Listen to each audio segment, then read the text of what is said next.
Coming to you direct from the nerve center of the galaxy's greatest comic. This is the 2000 AD Thrillcast.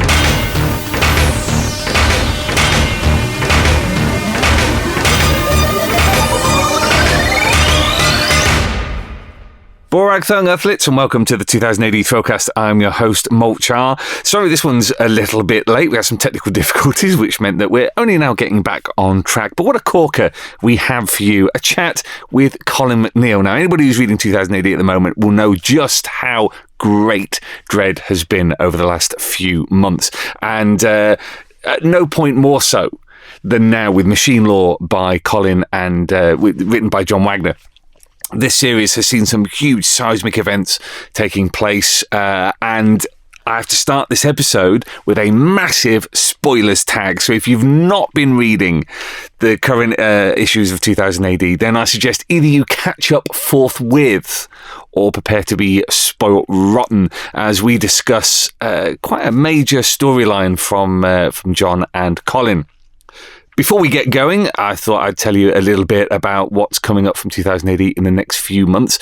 Do go along to the 2000 AD shop, which is shop.2000ad.com, because there is available there a bundle deal for all the specials that we're putting out this year.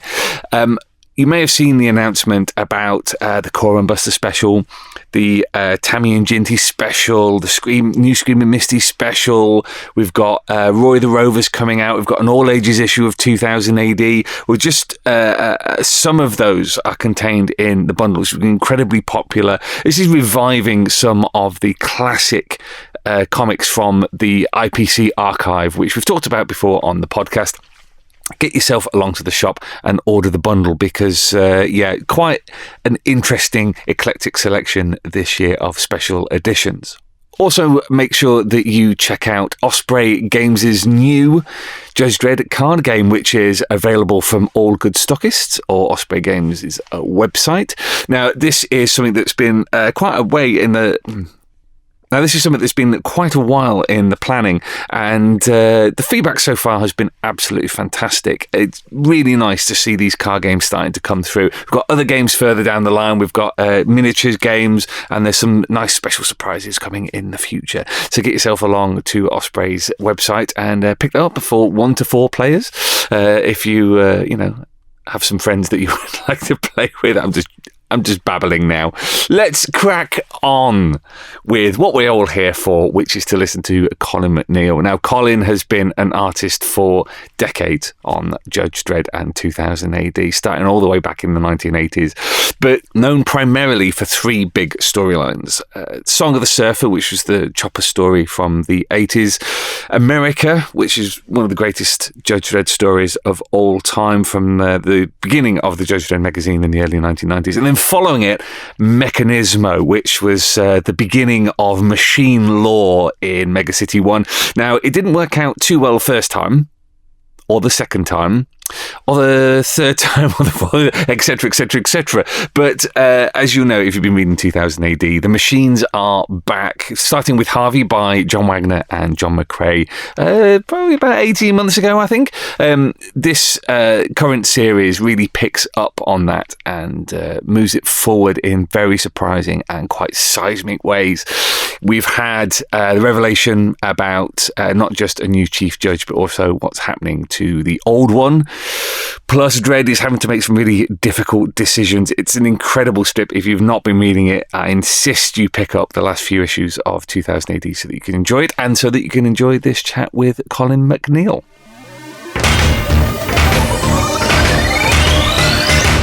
So, Colin, I realised that it's been 4 years that the Thrillcast has been going now, and you were our first proper creator guest because we had you on to talk about the Mega Collection edition of America, where it was you and me and Douglas Walk talking about it. Yes, it was. Yes, it doesn't seem like 4 years.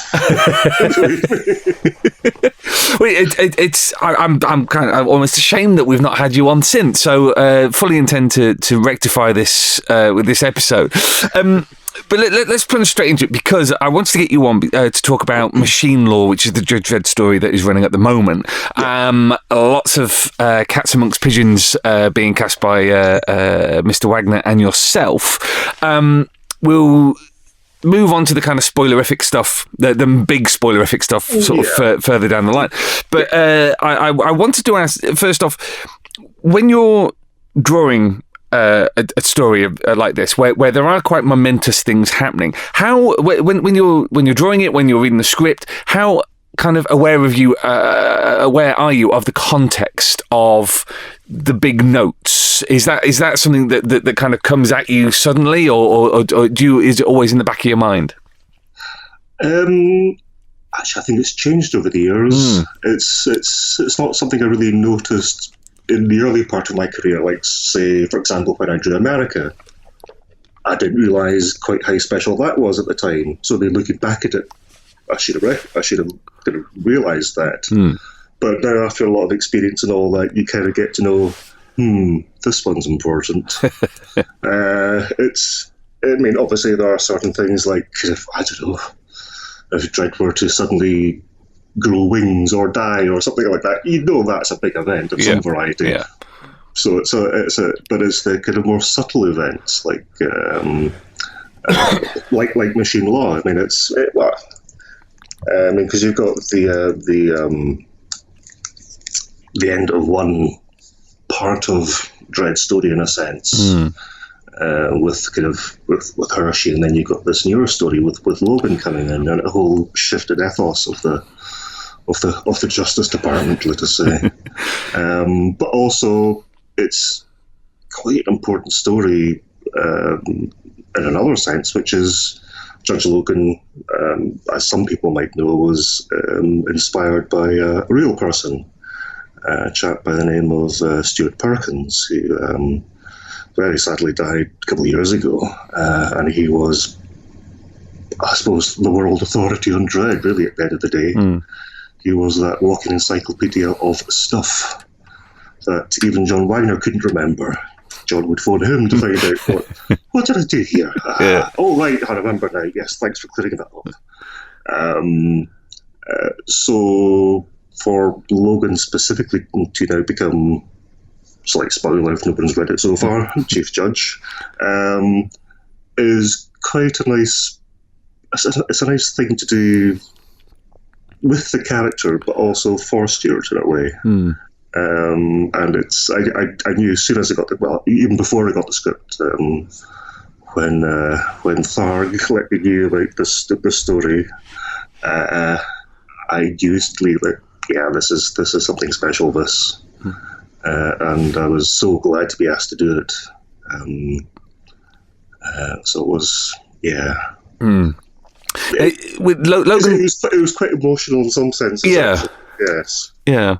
Because Logan's been a semi-regular over the last 10, I think even 15 years in Dredd. But but there's for anybody who's interested, there's a reading guide on the 2000 AD news blog on the website. When, for example, Carlos drew him, it was quite straightforward, looked like a judge, but you've very specifically chosen to draw him looking a bit more like Stuart. Was that your decision, or was it something you and John agreed on?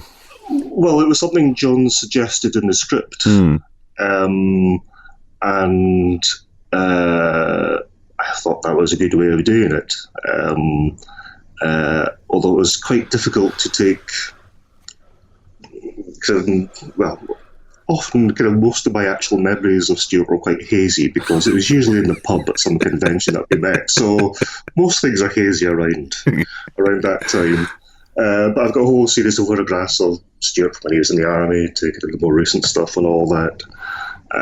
And it's trying to it's very difficult to draw a picture of a person scowling when all you have is photographs of happy people. You've got to I know how he smiles, but how does he frown and stuff like that? Yeah. So I think I did want to get the feel of Stuart without being too much like him. So obviously kind of characterise some bits, kind of make his nose just that little bit bigger, just so it's easier to stylistic thing to remember, to try and get this the continuity in the image as you draw the figure again and again and again. And I think some of the earlier ones, I think, probably look a lot more like him because I was still working directly for reference for those. But as I went through the series, he became his own character. He was Judge Logan by the end of it, obviously inspired by Stuart, but now this kind of much more harmonious looking character. I mean, obviously he kind of does have a little bit of a chin, a bit of a jowl. But I was told, try not to put too many double chins in there. And I thought, you know, I'm going to have to make a fairly prominent double chin there. I mean, obviously not too much because, well, he's a judge. He can't be too fat. Yeah. Well, he could be, but he probably wouldn't be chief judge. Unless, of course, he's the sausage judge or something like that. I don't know. And I thought that was probably quite apt because if Stuart was still around and he saw that, he'd go, "Oi, what about my chin there? Oh, you make me look fat." And it's like, really annoy him. So it's just what he would want, I think. Yeah. So that's part of kind of, just because somebody said, "Don't make your chins too big," I have to now. It's Stuart, no. So, it's kind of, the character was, I suppose, I mean, because I think I drew Judge Logan various times over the years, and I never really quite knew what he looked like. Because I knew Stuart, I knew Judge Logan, but they were two separate people, kind of thing. And I think I drew Logan different ways in each strip, kind of just about. But I do remember seeing must have been one of Carlos's kind of drawings of Logan very early on. To me, it seemed like he had a little bit of a nose there, kind of thing. In one of the photos, I remember, pictures, I remember. So with taking the actual reference of Stuart and just my more kind of stylistic musings, he got a slightly bigger nose than he intended, and a slightly bigger chin than you would like. There's always that thing about luckless Judge Logan, because of course he's lost his arm a couple of times.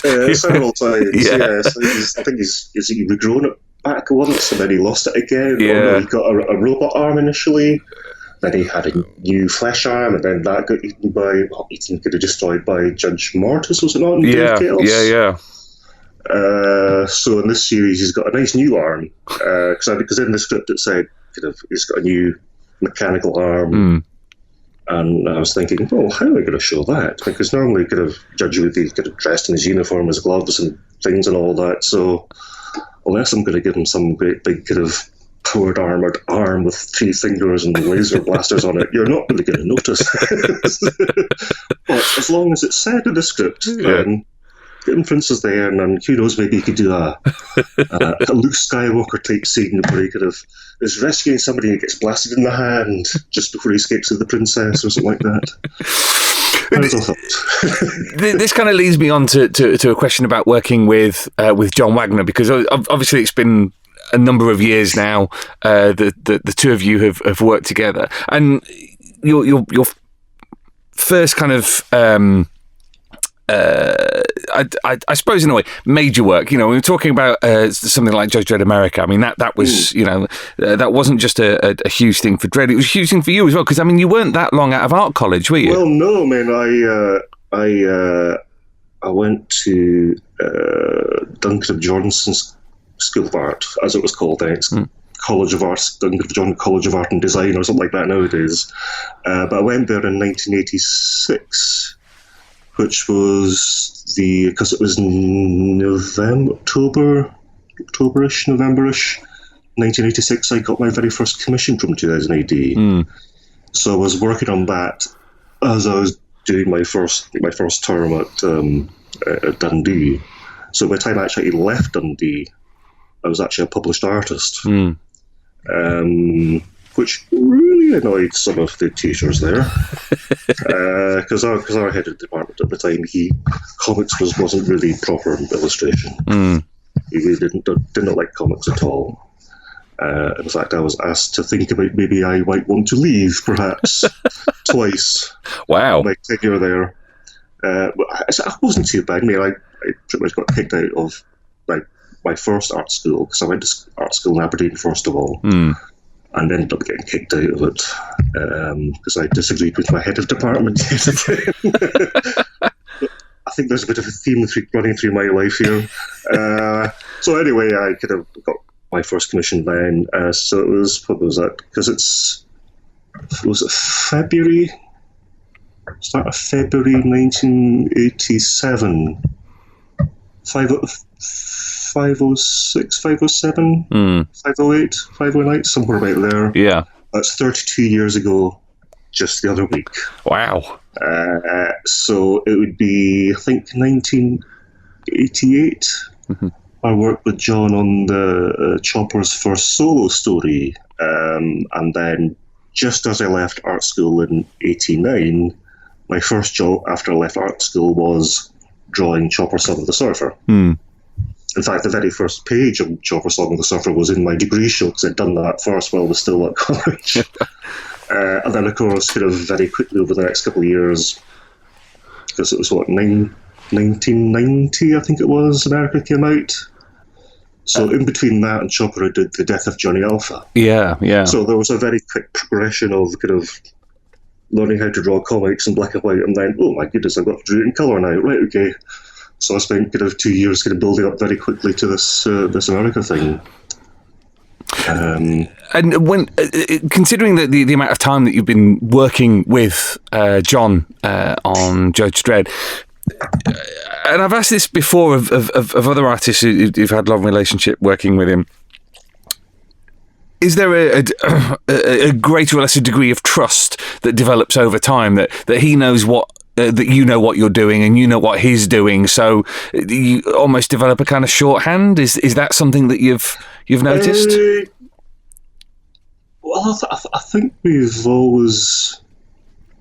I'll explain it this way. I remember when I was drawing America specifically, John had written things a certain way, and I was thinking, if I do it this way instead, that'd be a much better look to the page and the image and the flow and all that. And I kept on kind of phoning up John, saying, John, see this panel on page 3, can we do it this way instead? And one day I phoned him up and he said, to ask yet again if I could change something, and he said, Colin, I'm the writer, you're the artist. I've done my bit, you do your bit. If you could think of some way better the way I do it, by all means get on and do it that way. Yeah. But just make sure it's better. He was quite happy for me to put my own bit on it, as long as it was better than what he could come up with. So right from that point onwards, I was like, okay, I'll take you at your word.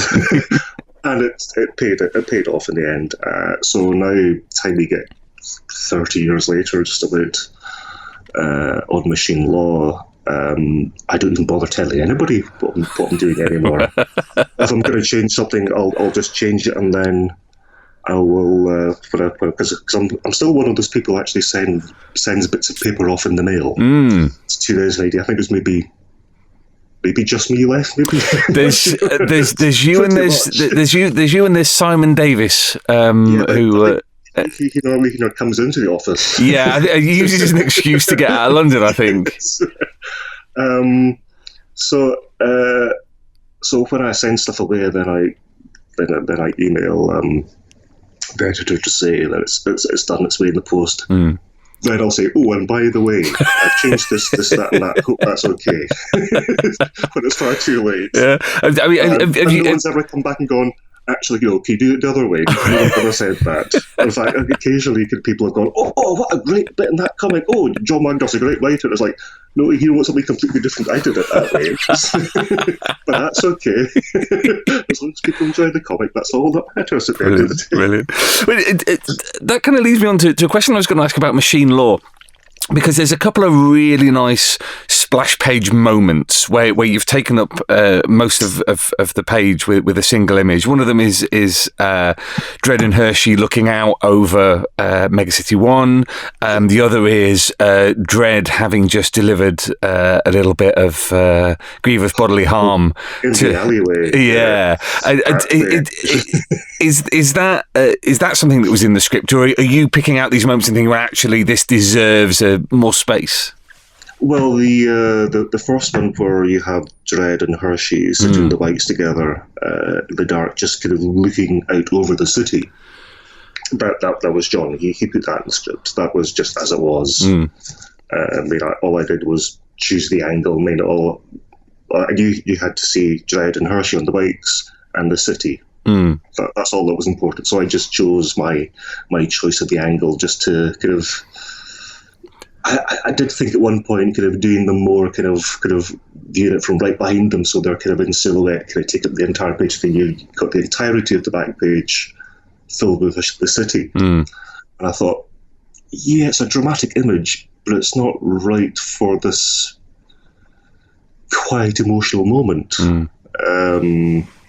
Because I do believe very much in kind of thinking about what emotions would the reader get from looking at this image. It's not just a case of this is what they have to do that, put some words in it, there you go, there's a comic. It has to be a lot more subtle than that. And I thought just taking it back a bit where Dredd and Hershey are quite small really on the page. They're just tiny little silhouettes kind of, and then you've got this kind of huge city beyond them. It kind of gives a sense of that quietness, that isolation, but also kind of them just being very small there in the dark, in contrast with the great big city beyond, which is all bathed in light. The angle was me, but the image was John. Yeah. For the other one, where you've got that big splash page with Dredd kind of just standing there, kind of his back's to you, he just kind of half looks over his shoulder at you. That was actually just a panel on a page, because it was page 3 and 4, I think it was. John just gave me a pile of panels and said, "Put those on pages 3 and 4." And that was it. So I started kind of drawing kind of them over 2 pages, but very quickly thought, you know what? I think I can do a really good splash page here. Something really important. Because I think there was, 12 panels or something like that on the page, 13 panels maybe. And about half of them were just on that first scene with the girls dressed as clowns. Which was I don't think that was in the script. I think it was me deciding to make them clowns for some reason. He was talking about that movie with the clown in it. Is it It? It's called, is it? The one with the clown? Yes. The horror movie? Yeah, the Stephen King. I've never seen it. I've only heard about it. So I think that put the thought in my head to do clowns. But I thought, kind of, classic 9 panel grit, or is it 10 panel? I can't remember now. Oh, actually, I have the comic beside me, don't I? That might be handy. Yeah, 12 panel grid. There we go. So I thought, you've got these 3 scenes, because he put 3 scenes in the script. So I thought, just give each of them an equal footing and just tell a nice visual flow, so that you can get this big reveal at the end, where instead of all this kind of frenetic activity across this previous page where Dredd's always in action doing stuff, he's always thinking, and then you get to this moment of quietness, of decision. And I think taking that entire page for that last panel is the right idea to get over that feeling. And I think it's really, really worked. At least I hope it's really worked. So it certainly has, based on the kind of reactions I've heard so far from the readers. One of the things that has really impressed me about Machine Law is that, you know, there's actually a lot of talking heads. You know, the amount of action is quite minimal. Yes. But it's the scenes between Harvey and Dredd that are the ones that draw my attention the most, because you're essentially having to do talking heads between two emotionless machines. And I'm just wondering, A, what you thought when this sort of came up in the script, like, how the hell am I going to do this? And B, how you do bring emotion to a moment like that. Well, I don't mind doing. I quite enjoy Dredd because I do find him a very emotional character, actually. Right. in my head, anyway. And even though he isn't physically demonstrative of his emotions, I do try just to put a little bit in, just with the. There's a difference between closing your fist and clenching your fist. If you just close your fist, it's just relaxed. If you clench your fist, you know there's some emotion there. And that's what I tried to do with Dredd, except Dredd starts a clenched fist, which makes it very difficult to make him clench even more. But there's just certain ways where his body language and how you frame the image, I find is more important than specifically the details of the drawing, even. So I do enjoy this because usually in most Dredd stories, Dredd is the biggest character about. I mean, physically speaking, he's kind of about 2 meters tall, kind of thing, big, physically powerful, dominating kind of presence of a man. And now you've got this Mechanismo who's even bigger than Dredd. I mean, he's huge in comparison. But in a certain sense, he's quite timid, especially around Dredd. It's almost like it's the elephant that's afraid of the mouse. But this elephant's afraid of the mouse for very good reasons. Because of this innate animal presence, let us say, this force of nature. You can't ignore these types of characters, and that's what Dredd is. He's a force of nature. Whereas, obviously, Harvey in this story is this creation of the force of man. And it's just how shapes relate to each other, and what I think looks good and what I think expresses the right emotions. Because I do like a challenge, which is probably why I draw comics, because it's challenging every day to some extent.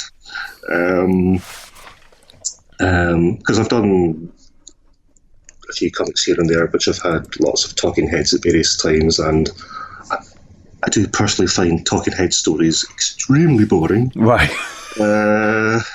So I try not to do that as much as I can. Sometimes you can't avoid it because it's just the nature of the script that you have to see these things these ways. I mean, there was a scene in Insurrection 3, I think it was. Yes, Insurrection 3, where you had two characters talking over.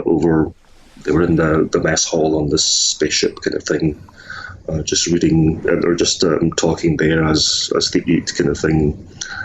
And the whole thing was meant to be just headshots of them talking to each other.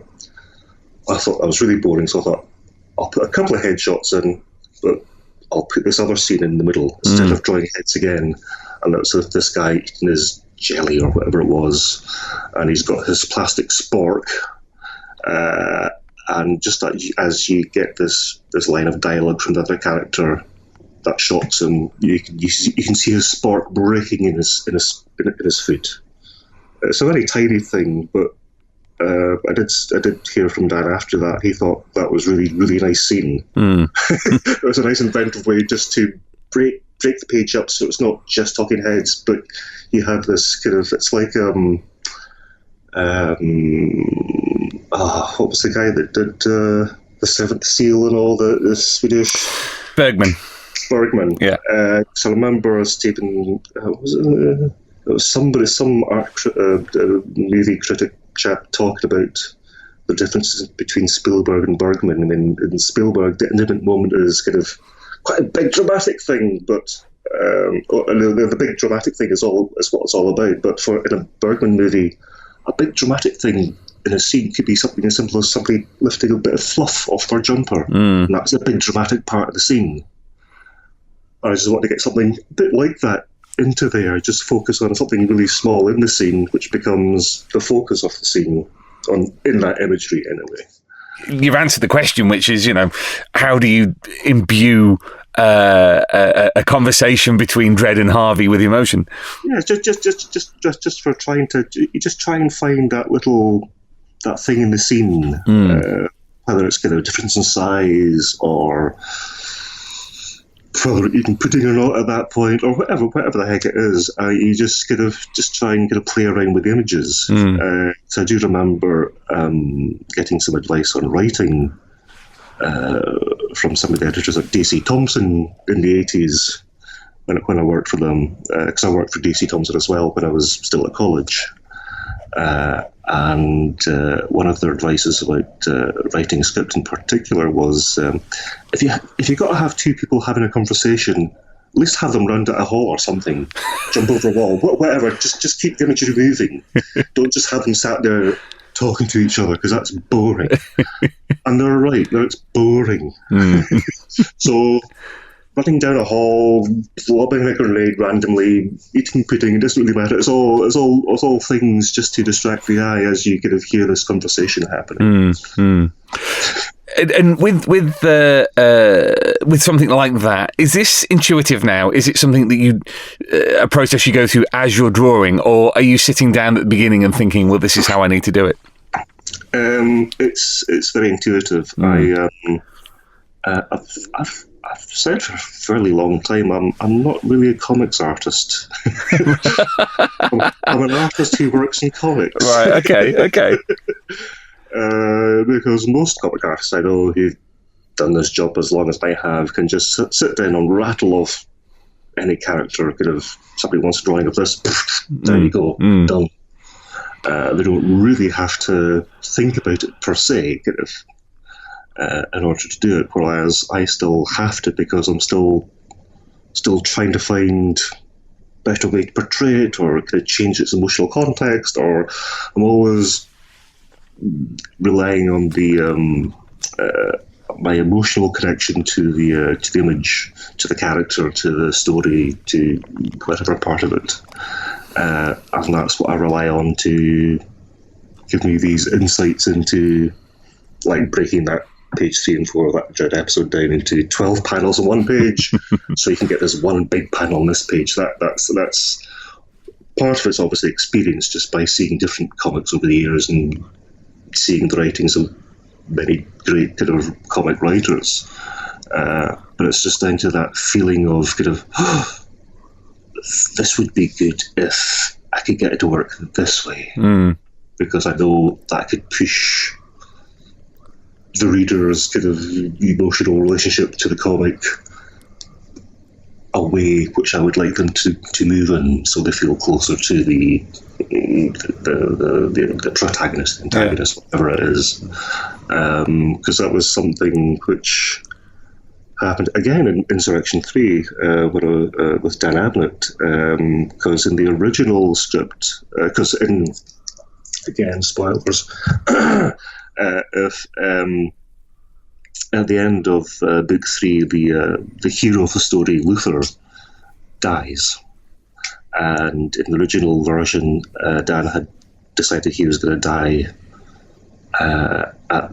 in the last episode after that valiant struggle against all odds thing.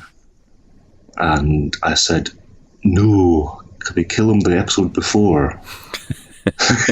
And can we just have him die stupidly, just at the very beginning of the second last episode? Because I had this image in my head of this last little speech of his, and then he climbs up the steps out of the trench, and he gets shot even before he gets to the top of the steps, and he falls back dead in the trench next to everyone, just as he's got them all ready to go over the top. Suddenly their commander is dead, and it's and then they go on to inspire each other kind of thing. But I do remember at the time, a couple of people did say there were actual tears in their eyes and reading that because they didn't expect it. Yeah. Because most people expect it to happen in the last episode.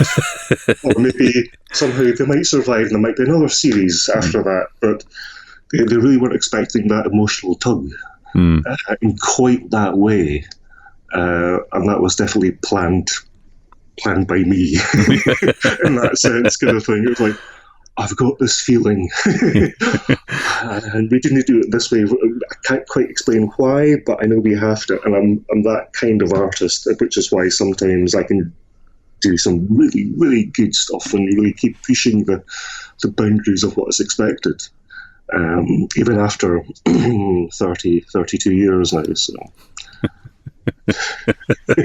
Wait. That nicely brings me on to my next question, which is about the Mechanismo droids, because obviously Harvey fits into a narrative that's been going on since 1992 with the original Mechanismo story. A couple of questions. Number one, what's it like to have been able to return to this character at various points, because there's occasionally been, particularly in the aftermath of Day of Chaos, they were drafting in robot auxiliaries, which bore a striking resemblance to Mechanismo droids. But then you've got so first off, what's it like? And number two, other artists have also drawn Mechanismo droids. You've got Peter Doherty, who did one of the stories. You've got Carlos, of course, did them the Mark IIs in yes, I think it was Mark IIs in Wilderlands. Yeah. And then, of course, Harvey was designed by John McCrae. Yeah.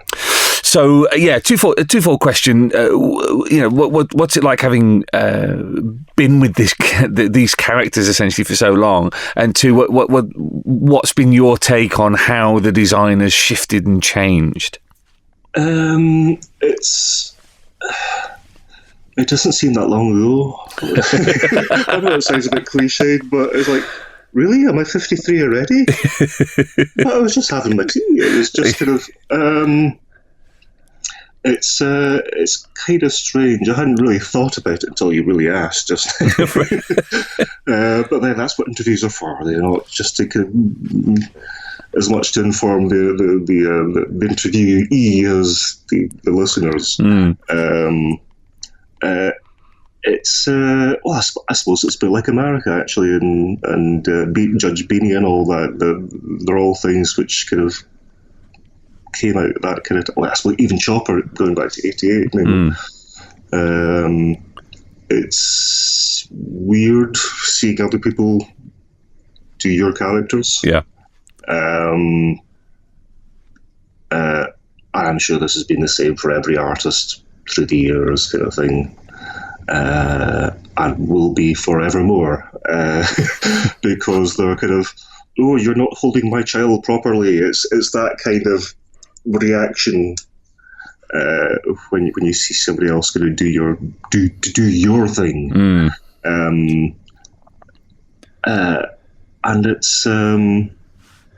I don't know. It's in some ways, yeah. Mechanismo has evolved. Well, he's gone through the evolutions. Let's put it that way. Because I do actually have the reference, because all my books are in storage just now.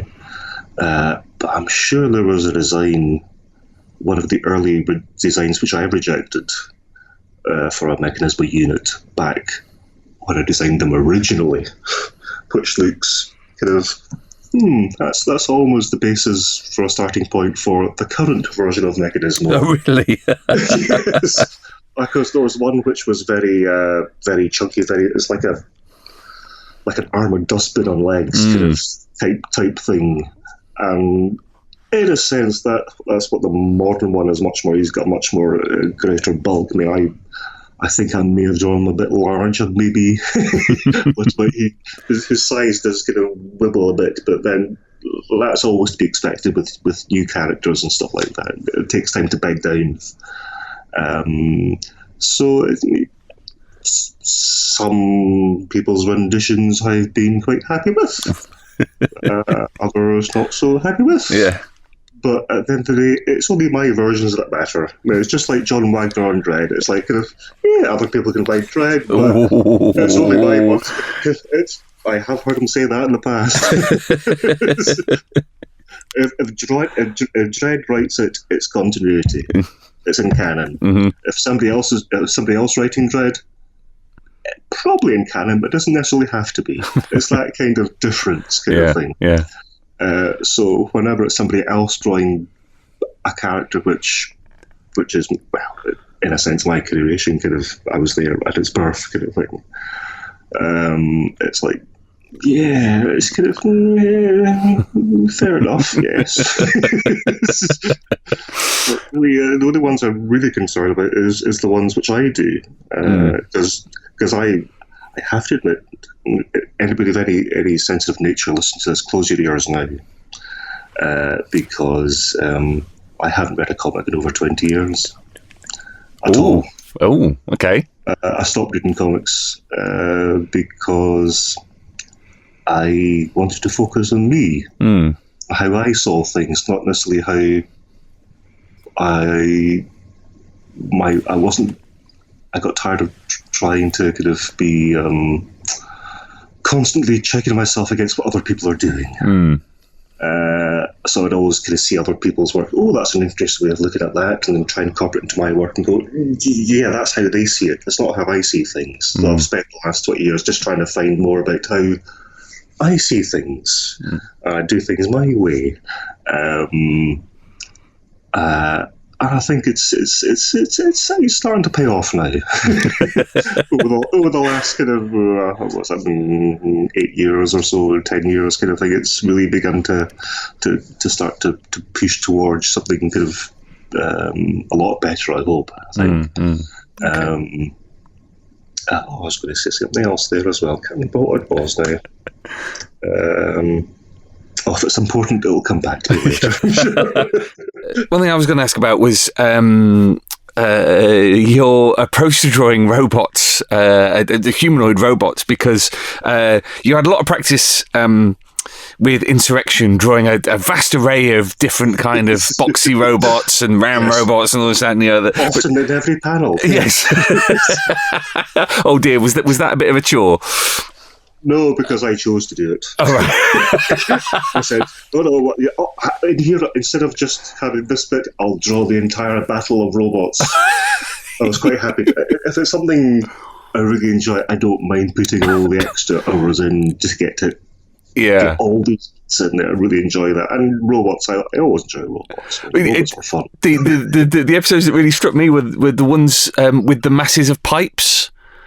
There was they went to a data planet or something like that where everything was. Oh right, yes, the second series. Yes. And I thought, what the hell have you done to yourself? Yes, I know. Yeah, I mean sometimes it's because I if I'm designing a new character, I try not to make it too complicated because I've got to do it again and again and again and again and again and again and again. But sometimes some things require certain shapes, and you've just got to do it, no matter what, because it's the right thing to do. So I don't mind those things, but it's I've always had this fascination for robots. I mean, I suppose ever since kind of Star Wars and obviously kind of early Judge Dredd with the Robot Wars and stuff like that.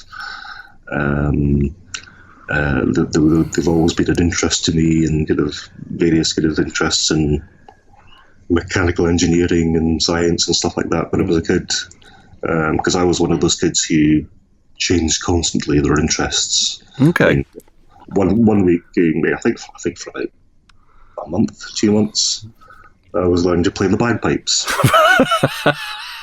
Excellent. And then I got interested in geology. So for the next couple of months, I was all about geology. I went around collecting stones everywhere and stuff like that, and looking them up in books. And then I got into history on some subject or other, and then I got into engines, and then I got into this, and then I got into mathematics, then I got that and that and that, and it was all the way through my life I've done that. The only thing which has remained constant through all has been drawing. I think that's why I'm an artist.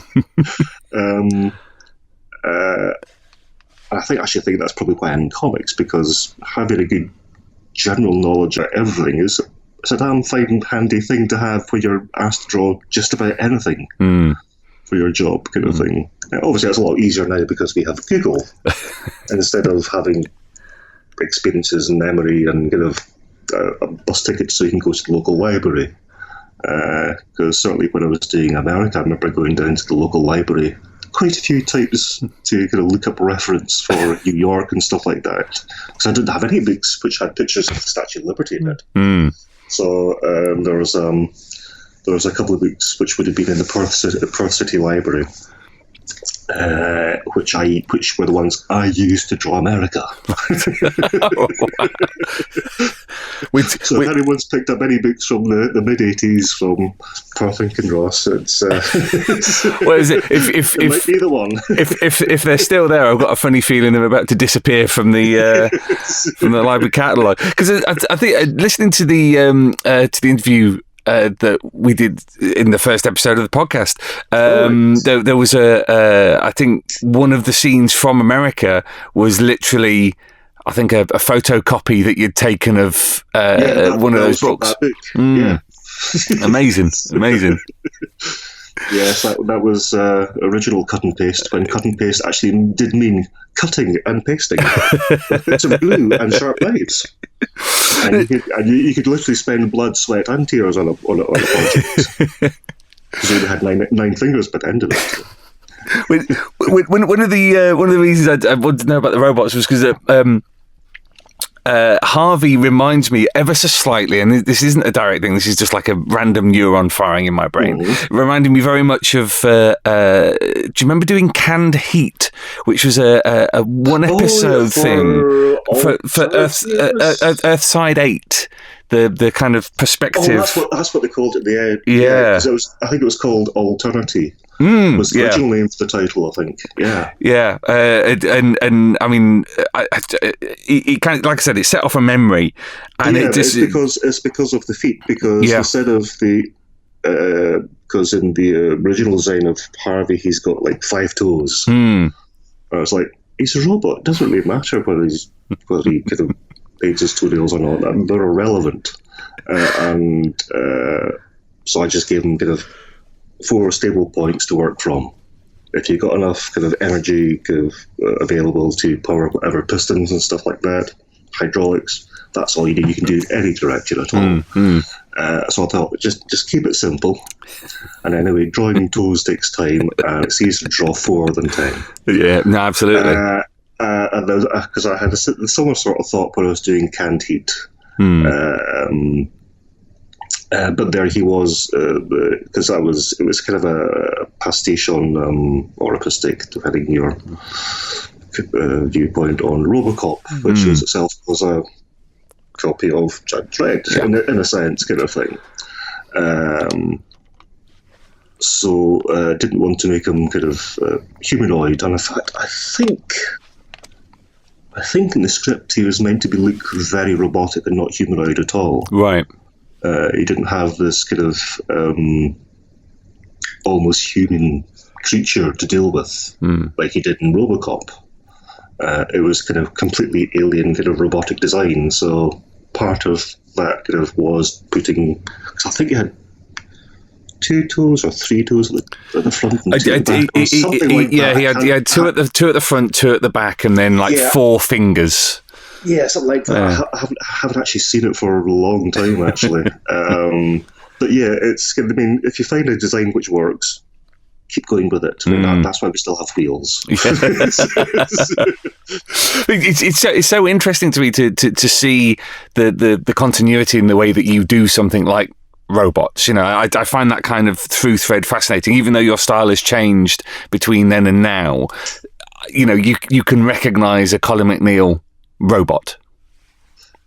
I think you probably can, yes. Yeah, there are certain kind of let us say kind of Lego-like ways which I put robots together. There'll be certain types of legs, certain types of arm joints, or certain types of ways the head or the visual unit fits into the body and stuff like that, and how the body rotates and moves, depending on its function or what it's meant to be doing anyway. And I do enjoy just coming up with lots of different designs and kind of doing things. I try as much as I can to make things different, but there's only so much different you can do. At the end of the day, after a while, even the best of joke writers just dry up of jokes. Yes.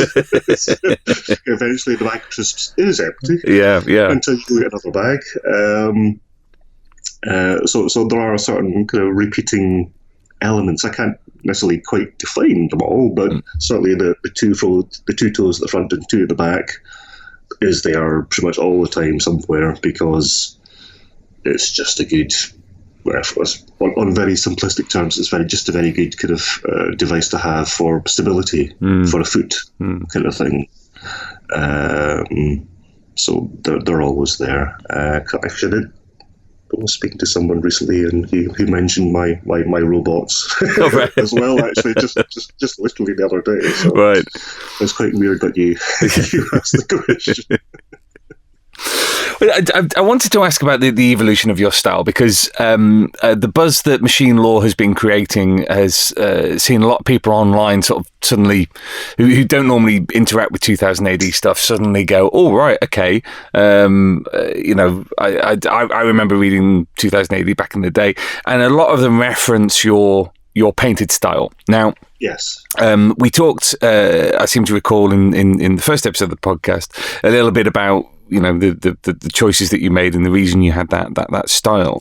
But I wanted to ask about the evolution over the last sort of 20, 30 years, and why that has happened, how that has happened, because you had such a rich, fully coloured style, and now it's very stark. It's line work. You're being coloured by Chris Blythe. Yeah. Do you want to take us through how that evolution occurred? Right at the very start, obviously it was all black and white, because there were no colour pages per se. I mean, you had the cover and the centre pages, which had just kind of fairly simple colouring on them. Well, certainly in relation to today's kind of colouring anyway. Then the rest of the comic was completely black and white. So my first task was learning how to draw things in black and white. When I was just first starting, it was a brush. I think I used a bit of a dip pen as well, and a rotring pen. And then by the second job I did, it was more rotring pen than brush. And then, what was after that? Oh, it was Strontium Dog I did, yes. The Sorry Bob's case, or I think it was called something like that. And then again, it was kind of mainly rotring with using a brush afterwards. But of course, because it was Strontium Dog, made the decision just to go in a Escara-esque direction with it, just to try and keep it in kind of in harmony with what he'd already done. Obviously, mine's completely different to his, and kind of not so very good in some places, let us say. But no, certainly not as bad as my very first strip, which was absolute rubbish. But did have a little bit of this panel here and there where it was like, that's interesting. But it wasn't really until Chopper's Song of the Surfer that things began to change.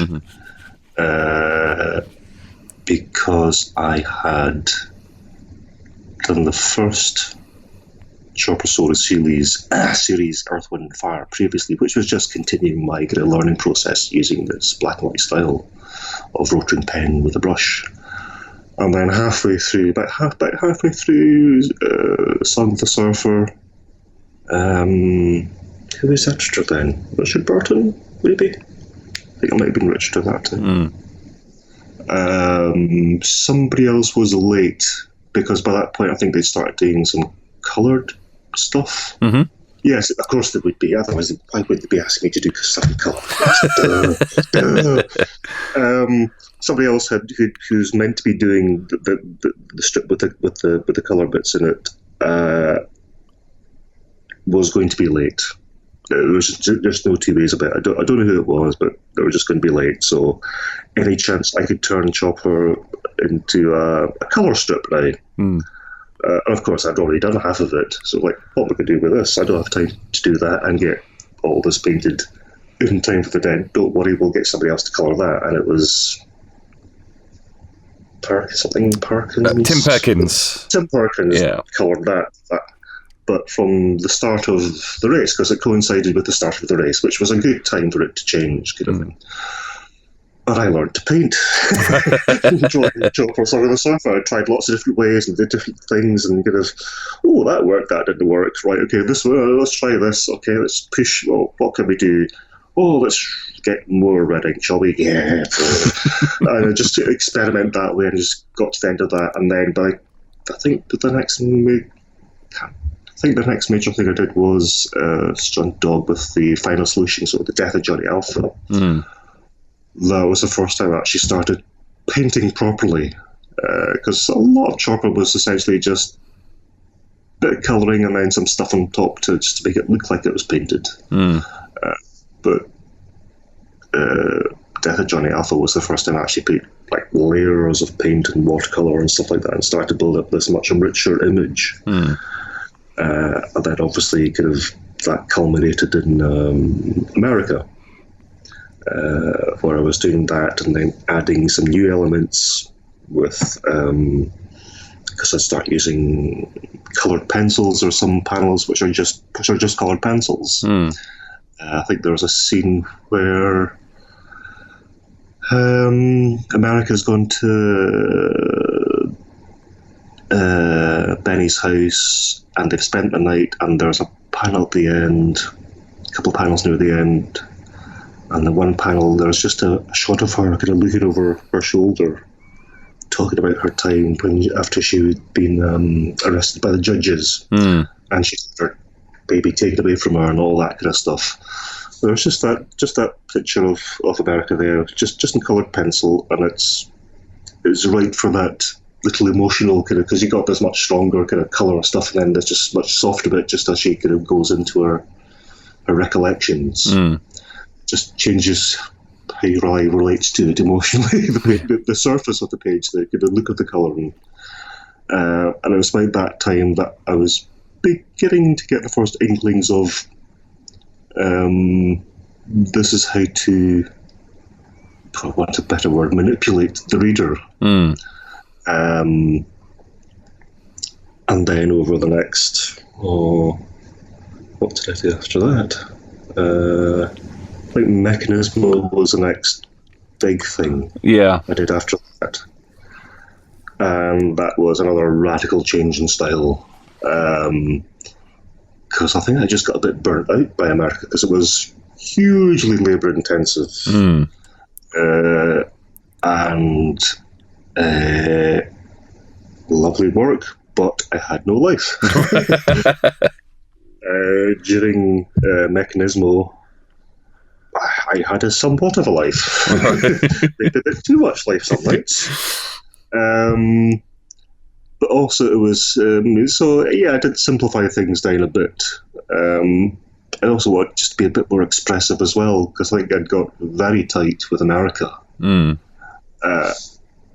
And just from, as I was saying earlier, every couple of months when I was a kid, I would change subjects because I got kind of, I've learned enough now, I want to go into something else. I think that's part of why I've always changed my style over the years. And this was another element of that.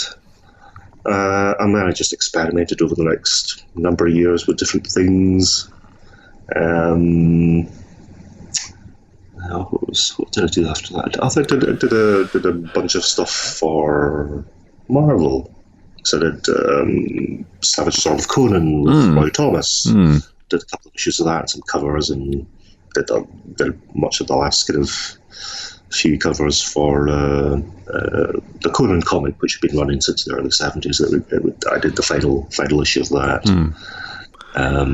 How much did that change your style? Was that something that kind of had to shift because of the nature of working on a 32-page comic rather than 2000 AD? Well, yeah, I mean because when I was because it'd be it was just before. I think it was just before, just after. It was about just before I did Shimura. I did the Conan story. Yeah. Because you can see that the styles are kind of fairly similar. It becomes a bit more refined in Shimura kind of thing, but it started, I think, as its major thing in Savage Sword of Conan. And in that way, because I had a very unusual working experience with Roy Thomas and that, because up to this point I'd been getting scripts from John MacNeil, Grant and all that with page 1, panel 1, this happens, they would go through it all stage by stage by stage. Roy Thomas, kind of first page, we've got this sort of stuff, and it'll say something like that. Pages 2 to that, this happens. There'll be, this is some bit of dialogue, and this is some other bits of dialogue I want, but everything else I'll put in later, depending on what you want to do with the drawings. Right, a bit more Marvel style kind of thing. Yeah, but kind of also kind of just have fun with the images and tell a story, but kind of just take things whichever way you want to take them. And that was quite a creative learning process. That right, okay. And because I got to take a lot of decisions on how pages were broken down and kind of how many pages you might have for a scene, stuff like that. And I started to learn the really how the connection between the art on the page and the words on the page work together to form the story. Because I was actually involved in really creating it. I wasn't just involved in creating one half of it. Yeah. There was this other side which I hadn't really done much of before. The only things I'd done before was stuff I'd done for myself, and that wasn't very much. So that was a very useful learning experience, especially when I got kind of quite positive kind of feedback from that. And then, because obviously over the next number of years I did a lot more Marvel stuff. I did a few covers for them. And what would that be? That's kind of 92, 93, 94, that kind of period. Yeah, I was like quite a lot. I was doing like quite tight line work, kind of very quickly, kind of thing, very specifically, kind of focusing on kind of what's needed on this page. It's that. Okay, I'll just draw that then. Yeah. I mean, there was. I did stay with. Had a room in a flat, and they had a bit of a joke. In fact, it wasn't a joke. It actually happened one night. But I penciled out this page for a cover for Marvel Comics Presents, and we just phone up the 30 minutes for free pizza shop. If they don't deliver in 30 minutes, you get it free. Right, wow. They always deliver just in time. Yeah. And it was like kind of John had phoned. It was like, that's the order, right? Right, okay, I'll just get this done first. Before the pizza had finished inking the page. Wow. Half an hour. Yeah. It was that quick. I think that was very indicative of my lifestyle at the time, let us say. Right. The less time I spent drawing, the more time I could be out having fun. Right, okay.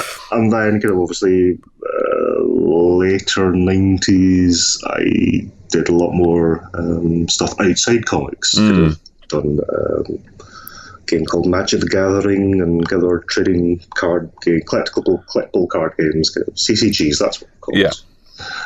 And bits and role-playing games and stuff like that. And then obviously got involved with Games Workshop in the late 90s, which took me into the early 2000s. And there again, I was trying something new again, because I was doing this line and wash ink style, the style which I used for the first two series of Insurrection and also for Defoe much recently. That all started back then. Because I wanted to change yet again. I felt I needed another kind of, I'm tired of doing it this way, I'm not satisfied anymore. It's kind of, let's try something new. And I pushed that as far as I could. Yeah. And then also kind of just kept going with my painting kind of thing all the way through until, gosh, when would it be? About 2005, 2006, 2007, something like that. So it's probably been a good 10 years anyway since I've done any paint strip work. Well, it's interesting because when you were doing black and white stuff in the 90s, say on Shimura, and even going back to your early black and white stuff, it very much felt that these were the lines that would normally be sat underneath the coloured pencils, underneath the paint, whereas now your style seems very deliberate. It seems, there's that real chiaroscuro balance between light and dark. I mean, some people refer to it as, very Mignola-like. So is the style now kind of like the sweet spot between the way you draw and the speed at which you want to draw, or was it a very deliberate thing that you wanted that crisper line? It's actually a mixture between the two, funnily enough. Okay. Because I was thinking, obviously, kind of how much time do I take on this page and stuff like that. So if I simplify it down, I can spend longer finding the right lines as opposed to spending time drawing lots of lines. Yeah. And just really focusing on what it is. Yeah. It's that emotional thing again, like what's this all about kind of stuff.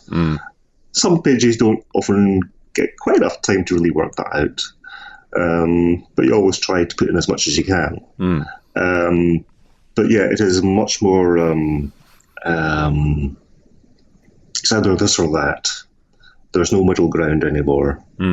Because in a sense, the line work is obviously only half the artwork because the colouring is the other half. Yeah. Because I draw the how would you put it?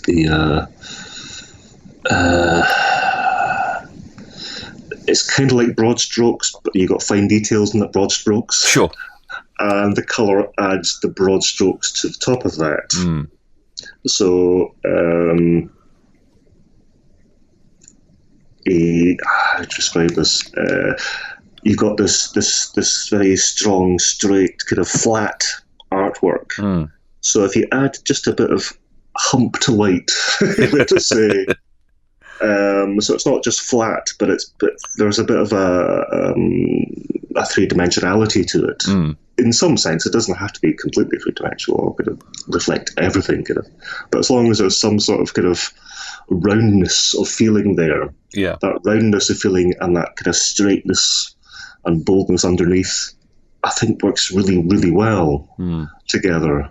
I've done a handful of pages of colour myself. Covers primarily. And that's the sort of thing I try to do in that, and just kind of, I remember, I think it was Dad Navlet talking once about my drawings, and he said, it's kind of, you don't really draw stuff, you kind of more sculpt it, don't you?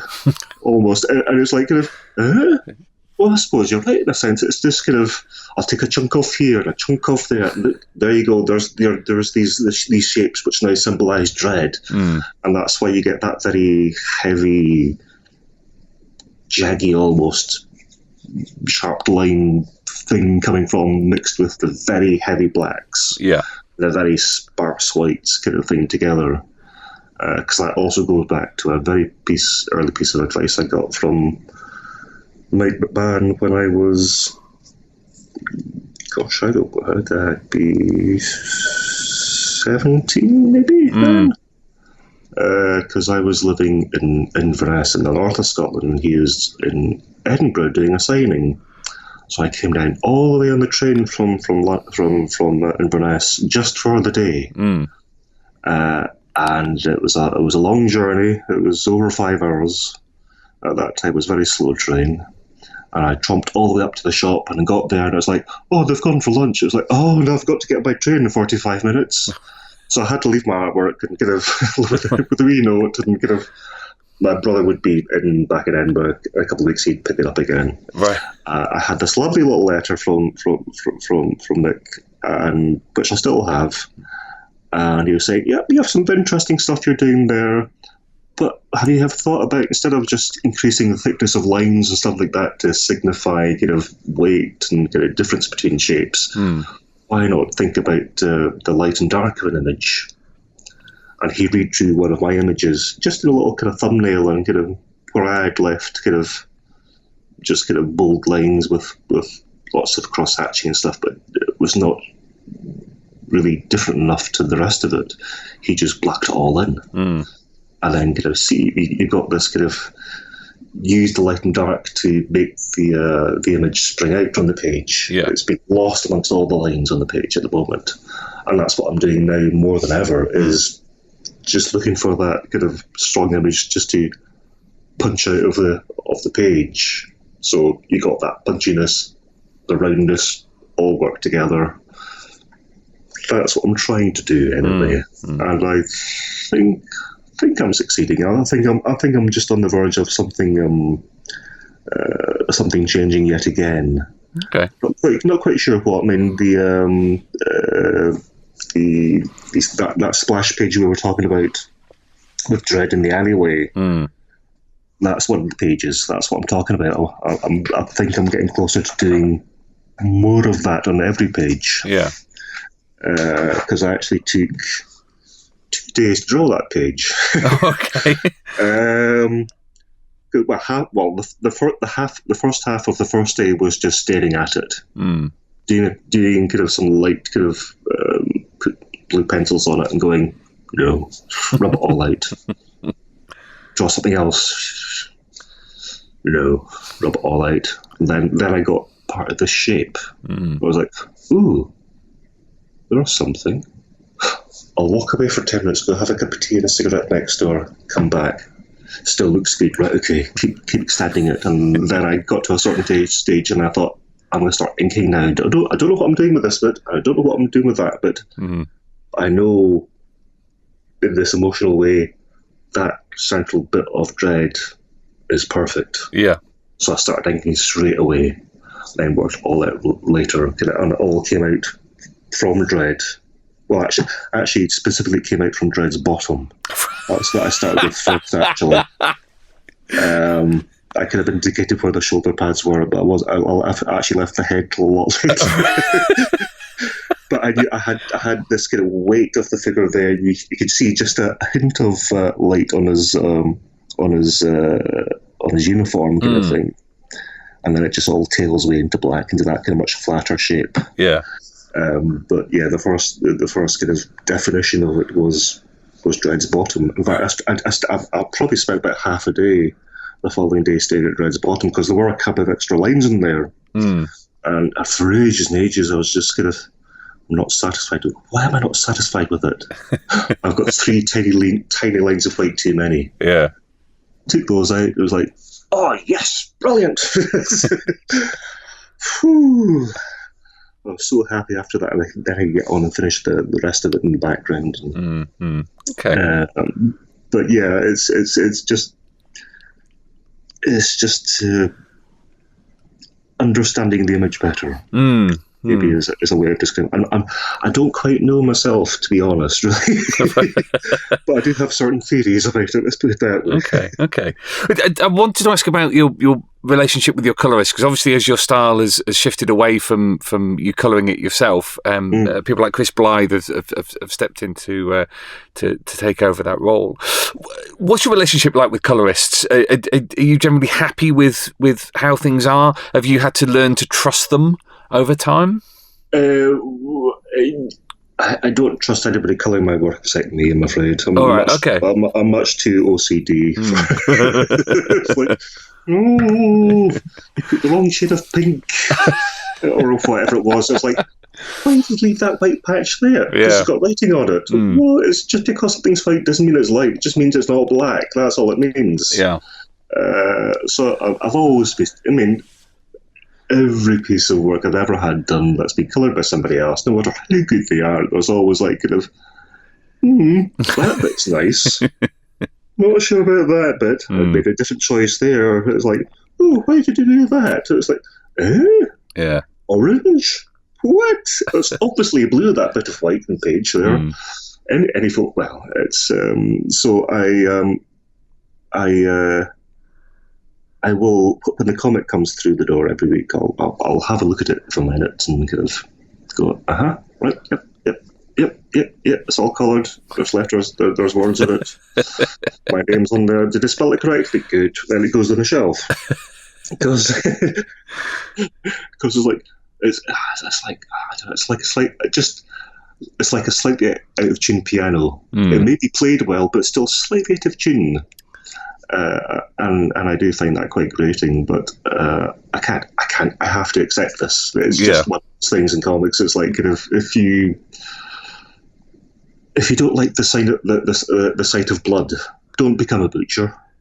It's not going to do you any good. And if you're in comics, you have to some extent, let go of things. As I was saying, kind of thing about the characters I've worked on previously, and other people come along and kind of do their versions of it. You have to let go, and you may not be utterly happy with what they do, but they're doing their job. Yeah. You've done your job. That's their job. Let them do it. Let them put their creative part into that thing. Let them find the thing in your work which they really enjoy doing. Yeah. Because over time they will evolve, kind of thing. If they do enough of your work, hopefully get to understand certain kind of rhythms of shapes, let us say. Yeah. So a little bit told me that, chatting about things with you working on them yourself and for yourself, that you're working on a war comic at the moment. Well, yes, at the moment, and for the last how many years is that? This is 2019. 9 years. I've been working on this story. Okay. It's a story about so it's set during the First World War, right? During the Battle of the Somme, and it's the people. When you say Battle of the Somme, people think kind of July. Battle of the Somme, sun shining, men getting mown down. This story is actually in November, specifically November 13th, 1916, right at the very end of the battle. And it's telling the tale of the battle, because I want to tell it as a proper historically sourced thing. Everything in it's going to be real. If you see something happening, it happened. Sure. But it's all from the perspective of my grandfather, because he took part in this battle. Okay. And obviously survived, otherwise I certainly wouldn't be here. And it's about it was 1920. He fought the battle in 1916. Then after the war, he could have got demobbed and then kept on reserve for a year, and then got demobbed properly, kind of thing, and then signed up again immediately. Three solid years in the trenches, and he loved the army. So he signed up again. So by 1924, he was a sergeant. Right. And at that time, this was the 51st Highland Division that he was in. He was in the 7th Black Watch, which was the Fife Battalion. And they were part of 153 Brigade of the 51st Highland Division. And the Highland Division had decided in 1924 to put a memorial to their dead of the war. And they chose a place called Beaumont-Hamel, kind of near Albert, that kind of region. And my grandfather was chosen as the sole representative of his battalion for the Guard of Honour for the unveiling ceremony. So the second half of the story is set in 1924 as he kind of goes back down to France again for the second time. And it's through this journey that you are told the story, which culminates with the unveiling ceremony itself, where he's actually on the battlefield itself. And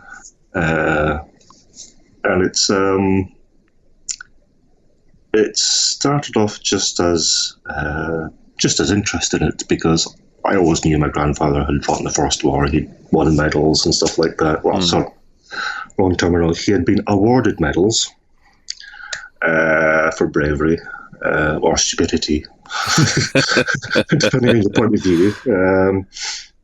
The one piece of advice he gave his son, he had 4 sons. They were all involved in the Second World War.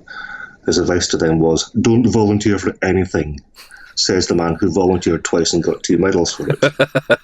And he also volunteered to enlist.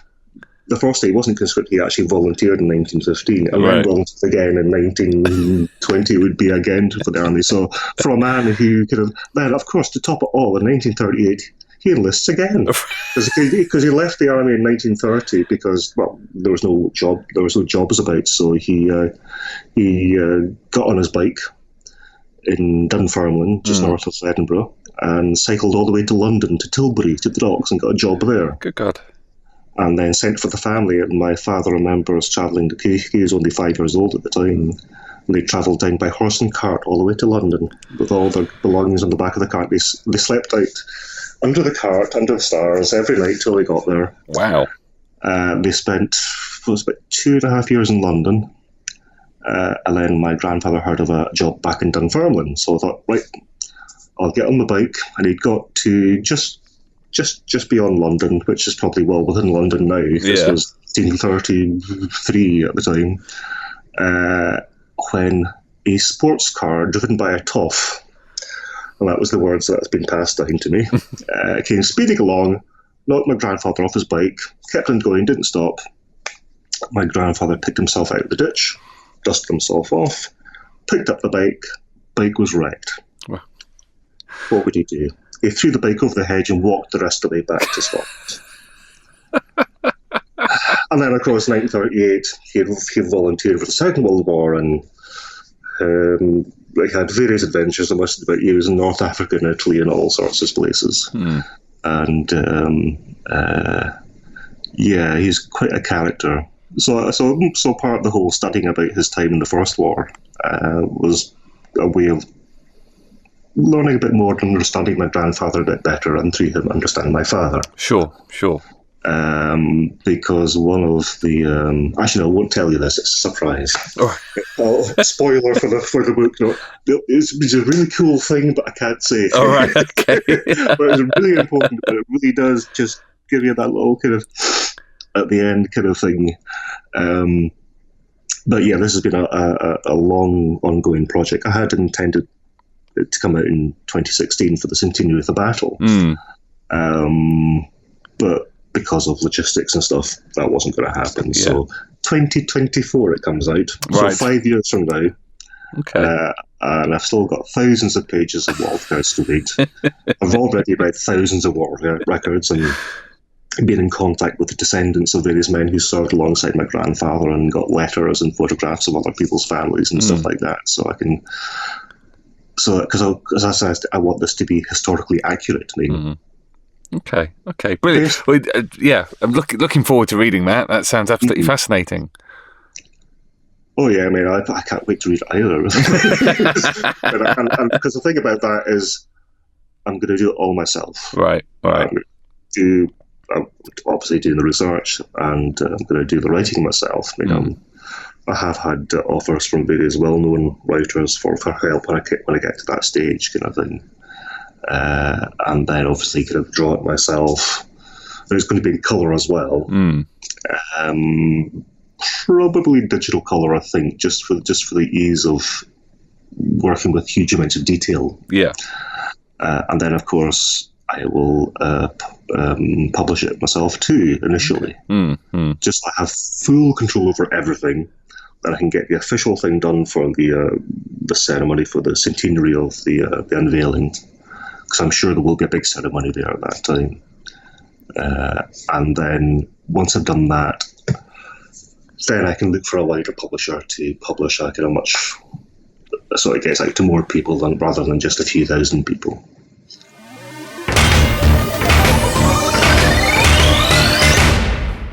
Now, I hope you enjoyed that as much as I did, Earthly. It's great to hear from Colin. So many interesting tidbits about his career over the last 30-odd years, but also very much looking forward to the shift in his artwork that he feels is coming in the future, and his amazing war comic, which, not that I'm wishing the time away, but can't wait to see that. Make sure you follow us on social media. If you're on Facebook, it's facebook.com/2000AD. On Twitter, we are 2000AD. On Instagram, we're Insta2000AD. And if you're not receiving the weekly updates from the 2000AD Thrill Mail, then what on earth are you doing? Get yourself along to www.2000AD.com/Thrill Mail. That's all one word. THRILLMAIL. It's all the latest news from the House of Tharg, plus free comics when you sign up. And we also put free comics in some of the newsletters that go out. So it's required reading if you're a 2000AD fan. Let's face it. But until next time, when we've got some special fresh guests and lots of questions and lots of chat, see you next time, Earthlets. Splendid Verthrig.